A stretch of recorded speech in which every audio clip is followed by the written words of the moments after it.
Good morning, सुप्रभात। प्यारे बच्चों, आप सब कैसे हैं? संस्कृत की कक्षा में आपका फिर से स्वागत है। आज हम गीता के श्लोकों के बारे में जानेंगे। श्रीमद् भगवद गीता हिंदुओं का पवित्र ग्रंथ है। ब्रह्म पुराण के अनुसार मार्गशीर्ष शुक्ल एकादशी का बड़ा महत्व है। द्वापर युग में भगवान श्री कृष्ण ने इसी दिन अर्जुन को गीता का उपदेश दिया था। इसीलिए यह तिथि गीता जयंती के नाम से भी प्रसिद्ध है। भगवान का हमें पूजन करना चाहिए और अच्छे कर्मों को करते रहना चाहिए। गीता ज्ञान का अद्भुत भंडार है। हम सब हर काम में तुरंत नतीजा चाहते हैं। सोचते हैं कि हमने काम किया और तुरंत हमें उसका अच्छा फल मिल जाए। लेकिन भगवान श्री कृष्ण ने गीता में कहा है कि धैर्य के बिना अज्ञान, दुख, मोह, क्रोध, काम और लोभ से निवृत्ति नहीं मिलेगी, अर्थात छुटकारा नहीं मिलेगा। मंगलमय जीवन का ग्रंथ है यह भगवद गीता। गीता केवल ग्रंथ ही नहीं, सभी तरह के पापों को नष्ट करने का माध्यम है।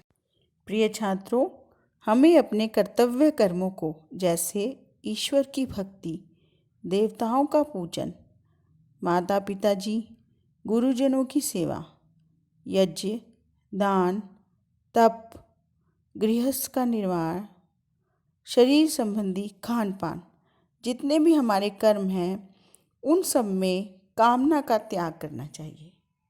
प्यारे बच्चों, गीता जी का पाठ आरंभ करने से पूर्व हमें निम्न श्लोक को भावार्थ सहित पढ़कर भगवान श्री विष्णु, जिनके मुख से यह गीता उच्चरित हुई है, जिनके मुख से हमें गीता का यह पवित्र ज्ञान मिला है, उनका ध्यान करना चाहिए।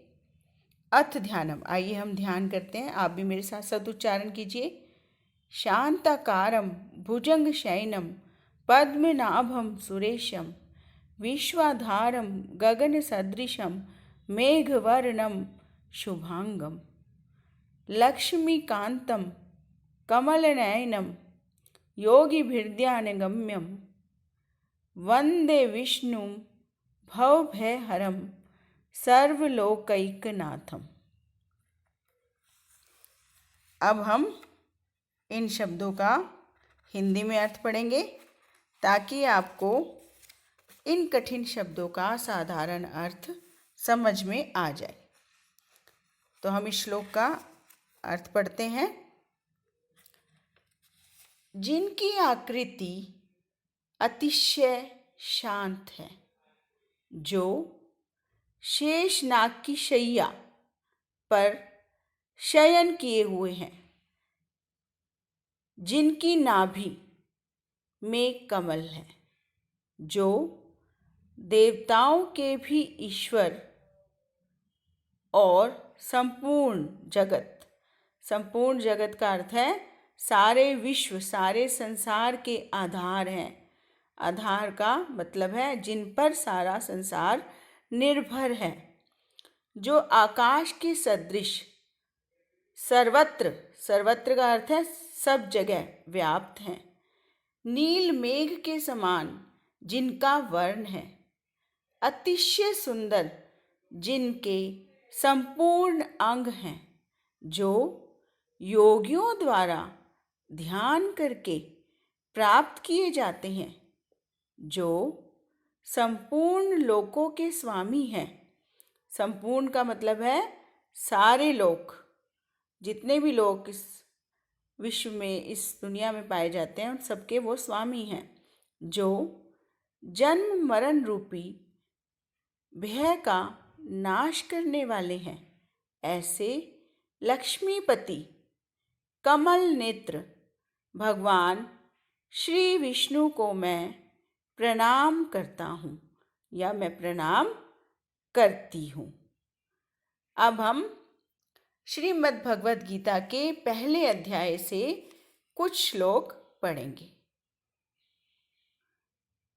तो पहला श्लोक है यहाँ पर, धर्म क्षेत्रे कुरुक्षेत्रे संवेतायुयुत्सवः मामका पांडवाश्चैव किम कुर्वत संजय। इसका अर्थ है, धृतराष्ट्र बोले, हे संजय, धर्म भूमि कुरुक्षेत्र में एकत्रित का अर्थ है इकट्ठे हुए युद्ध की इच्छा वाले मेरे और पांडु के पुत्रों ने क्या किया। इसमें धृतराष्ट्र संजय से पूछ रहे हैं कि युद्ध भूमि में क्या होने लगा है, वह मुझे बताओ। अन्ये च बहवः शूरा मदर्थे तयक्त जीविता नाना शस्त्र प्रहरणः सर्वे युद्ध विशारदा। और भी मेरे लिए जीवन की आशा त्याग देने वाले बहुत से शूरवीर अनेक प्रकार के शस्त्र अस्त्रों से सुसज्जित और सब के सब युद्ध में चतुर हैं। इसमें दुर्योधन दोनों सेनाओं को देखकर अपनी सेना और सामने पांडवों की सेना के बारे में बताता हुआ भीष्म पितामह को कह रहा है कि मेरी सेना में देखो कितने ऐसे लोग हैं, कितने शूरवीर हैं जो मेरे लिए अपना जीवन त्यागने के लिए तैयार हैं। पांचजन्यम ऋषिकेशो देवदत्तम धनंजय पौंड्रम दद्मौ महाशंखम भीमकर्मा वृकोदरः। श्री कृष्ण महाराज ने पांचजन्य नामक, अर्जुन ने देवदत्त नामक और भयानक कर्म वाले भीमसेन ने पौंड्र नामक महाशंख बजाया। युद्ध आरंभ करने से पहले सबने अपने अपने शंख बजाए। तब भगवान श्री कृष्ण के शंख का नाम है पांचजन्य, अर्जुन का शंख है देवदत्त और भीम के शंख का नाम है पौंड्र। सबने अपने अपने शंखों से ध्वनि की। अनंत विजयम राजा कुंती पुत्रो युधिष्ठिरः नकुलः सहदेवश्च सुघोष मणि पुष्पकौ। कुंती पुत्र राजा युधिष्ठिर ने अनंत विजय नामक और नकुल तथा सहदेव ने सुघोष और मणि पुष्पक नामक शंख बजाए। अब यहाँ पर राजा युधिष्ठिर के शंख का नाम है अनंत विजय और नकुल के शंख का नाम है सुघोष और सहदेव के शंख का नाम है मणि पुष्पक। सबने अपने अपने शंखों से ध्वनि की युद्ध आरंभ करने के लिए। उसके बाद अर्जुन ने श्री कृष्ण को कहा कि मेरे रथ को आप दोनों सेनाओं के मध्य खड़े कर दें ताकि मैं देख सकूं कि मुझे किस किस से युद्ध करना है। तब उसने चारों तरफ अपने बंधु बांधव देखे तो उसने युद्ध करने से मना कर दिया।